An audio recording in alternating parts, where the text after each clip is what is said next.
Hello there. Today I'm just going to take a look at a wine that I saw on a merchant's list and instantly thought I would love to share with you. And this is Gerd Stepp's Vom Saumagen Riesling 2021. I was particularly interested in this because when you look at the back label, which officially is the legal label because it has the legal details such as the bottle size, the alcohol strength there, and the wine's classification, this actually says that this is a Kallstadt Saumagen Riesling. So it says Vom Kallstadt Saumagen because I think being a Deutsche Qualitätswein, it's not actually entitled to use the vineyard designation, but apparently you can say it's from the vineyard. And this is arguably one of Germany's top vineyards. But anyway, let's come back to that. Let's talk about Gerd Stepp first, because he's a really interesting guy. Gerd grew up in Bad Durkheim in the Rhine-Pfalz, the Palatinate, whatever you want to describe that area of southern Germany as. He was born into a wine-growing family. They owned vineyards, and as a young man, as a teenager, he was involved in pruning, driving tractors, etc. He was fully involved in the family's business there. But rather than going into the family business after his studies, instead he chose to go off and become a flying winemaker. So Gerd studied winemaking, and his first trip was actually to go and make wine in New Zealand. He also made wine in Zimbabwe. At one stage he returned to Germany and spent a couple of years working at a soil research institute there, but was soon off on his travels again. Seeing him as a winemaker in South Africa, in Italy. When he was working in Italy, he worked all over Italy, in Piedmont, in Tuscany, in Sicily. He made wine in the Veneto. So he saw most of the country's principal wine-making regions while he was there. He also worked in Argentina and did some work back in Germany. Other entries on his CV include setting up a bottling line in Nigeria for wine, so something slightly unusual there. In the UK, he worked for the retail company Oddbins, so clearly a good guy there. He was also spent 10 years as a wine buyer in the UK retail trade, working with Marks and Spencer's, so combining his knowledge of winemaking with the wine buying process. But in 2009, he decided it was time to return home, and he returned to Germany, back to Bad Durkheim, and has been living and working there since. I believe he does still travel and consult internationally, but his focus is now back on Germany. Now his family, as I say, own vineyards in this region, the Mittelhard, which is the sort of the central region of the Pfalz. And he's been pretty much, I think, in charge of the vineyards there since 2019 completely. But he's been making wines from sites such as the Kallstadt Saumagen since before that. In fact, he did start his business in Germany back in 1994, so this is now an established business.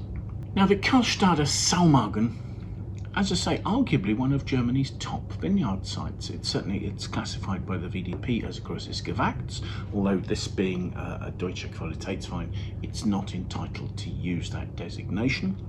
It's a 40-hectare vineyard with quite diverse ownership. I mean, the list I saw was of a dozen owners, and that wasn't a comprehensive list.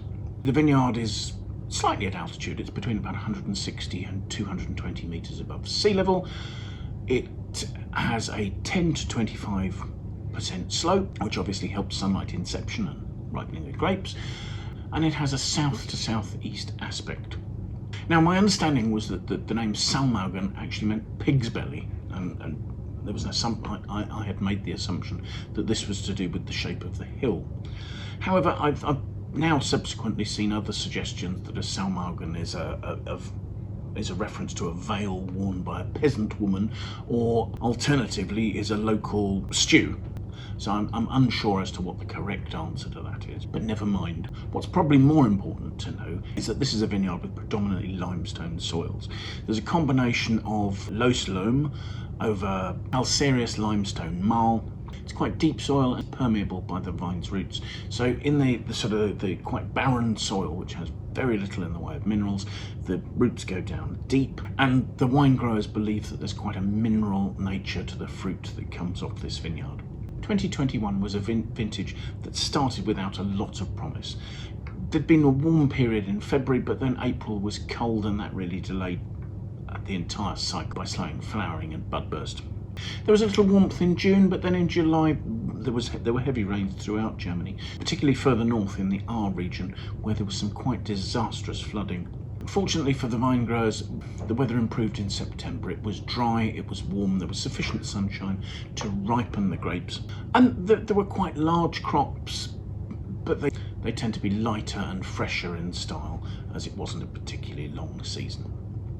I don't have a lot of detail on the winemaking here. I know that Gerd Stepp's approach in the vineyard is supposed to be both sustainable and organic, but I'm unaware of any certification to that effect. The fruit is all hand-picked, and the operations in the winery are described as modern but minimalist. Fermentation goes on with the natural yeasts that come into the winery on the fruit or are already present there. The notes I've seen suggest that Gerd ferments his wines either in stainless steel or in oak, according to the variety. But as the other varieties that we see here are Chardonnay and Pinot Noir, I should imagine that the Chardonnay and the Pinot Noir spend their time in the oak, and that the Riesling is likely to be both fermented and aged in stainless steel tanks. The other important approach here is that this wine will have spent 6 months with its yeast lees, and I believe those being stirred up just to give a richness and a roundness to the wine that it might not have had otherwise. So let's see what I make of the wine, shall we? First thing to say is I'm actually surprised there's a lovely depth of colour. It's a medium to deep yellow there. There's a nice vibrancy to its hue. Swelling it, the wine has 12.5% alcohol. So I'm assuming this is going to be a dry wine, but it's not particularly viscous. It's not sticking readily to the glass there and causing tears. So relatively light-bodied. So let's see what we make of the aromas, shall we?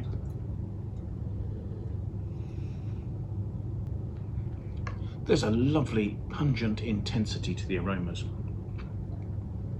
There really is a sort of a limey note coming through there, sort of quite fresh lime and notes of lime blossom over the top as well there. But then combined with that, there's actually a sort of a richer, slightly dairy, milky note coming from the wines having aged with its yeast lees. So yes, a nice pungency and a nice intensity. So let's for taste.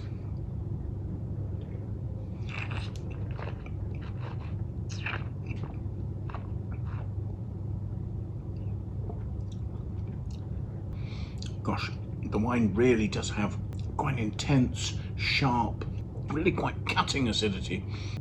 But it is having to cut its way through a lovely, rounded, rich fruit.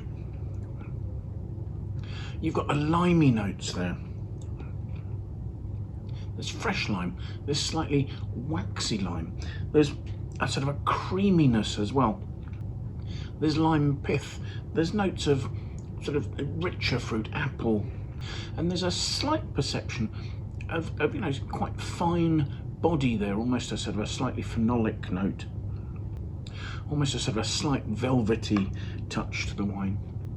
The flavours are complex. There is that lovely sort of lime blossom, slightly honeyed, almost honeysuckle notes. There is a lifted floral note here, as well as this sort of creamy note, almost slightly buttery. There's quite good lazy roundness to this. The alcohol's in balance. Because the wine's fairly light-bodied, actually, the 12.5% alcohol is giving it a little bit of richness and roundness towards the finish.